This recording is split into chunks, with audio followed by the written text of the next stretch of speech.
Martin Does It His Way is the third episode of the third season of Frasier. This is directed by Philip Charles MacKenzie, and there will be spoilers from now as I discuss various aspects of the episode. And this is a really brilliant episode, very memorable, very funny, and with an amazing song. So it starts off down at KCL. Frasier receives a phone call from a woman called Eileen. And Eileen has apparently never seen a picture of Frasier, which is slightly hard to believe, but nevertheless, she doesn't know what he looks like, and she asks him to describe himself, which he doesn't want to do, so Roz does it. And the description Roz gives is so well written. Absolutely fantastic. And just all of Roz in this intro is wonderful. It's all we get of Roz, but it makes up for it because it's a great opening. And then Frasier says that he's going to sort out his aunt's eulogy. He's trying to write his aunt's eulogy, and it turns out she's not a very nice person. And Niles comes over to Frasier's apartment carrying the urn. He's not been able to scatter the ashes yet. We very quickly established that she's not a nice person. And even Martin didn't have anything nice to say about her. And it's quite unusual.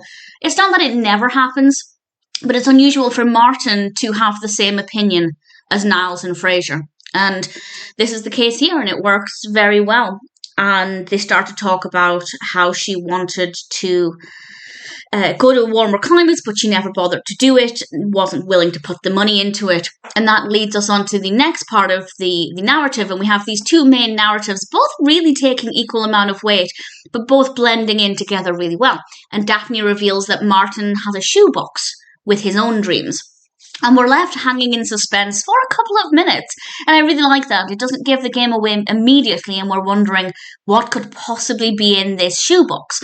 And I don't think anybody would have come to the conclusion that Martin was writing song lyrics that he had perhaps intended on sending to Frank Sinatra.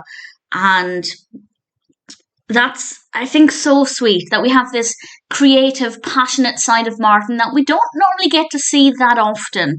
And he used to listen to Frank Sinatra with Frasier and Niles' mother, and it's a really sweet backstory for why he started writing these, but they'd been sitting there for 30 years incomplete. And we get to hear this song, and Frasier and Niles help him put the song together, and Niles is on the piano and Frasier's singing it, and it's brilliant. It's a really catchy, great song, and I absolutely loved it. And it's great to see Martin being so happy and enthusiastic about it.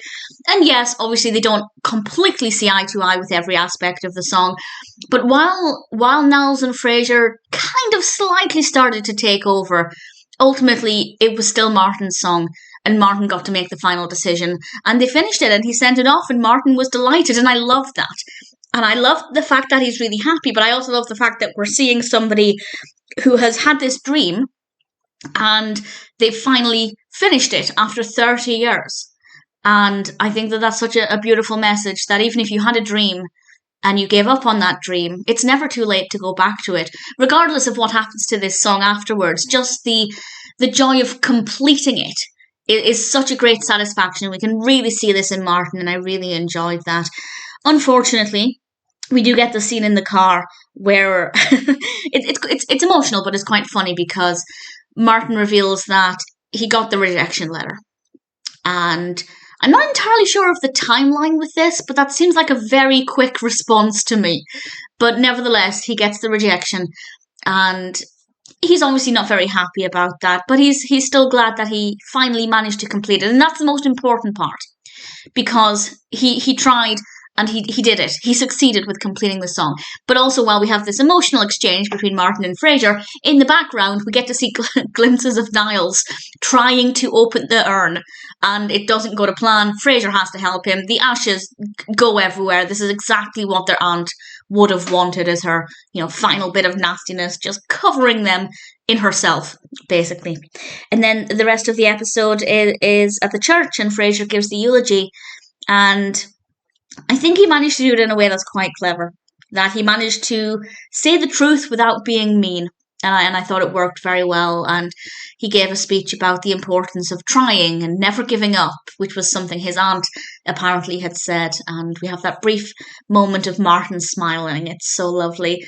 And then the choir sings the song, and it's fabulous, and I loved it. And it's beautiful, and it's a really uplifting episode. To say it's about somebody who's died, it's a very energetic, moving episode. And I really thoroughly enjoyed that. So definitely one that is, I'd say, unforgettable. I think there are takeaways for all of us from this episode. And Martin's enthusiasm and passion and satisfaction of completing this was just such a delight to watch. Martin Does It His Way is an absolutely fantastic episode.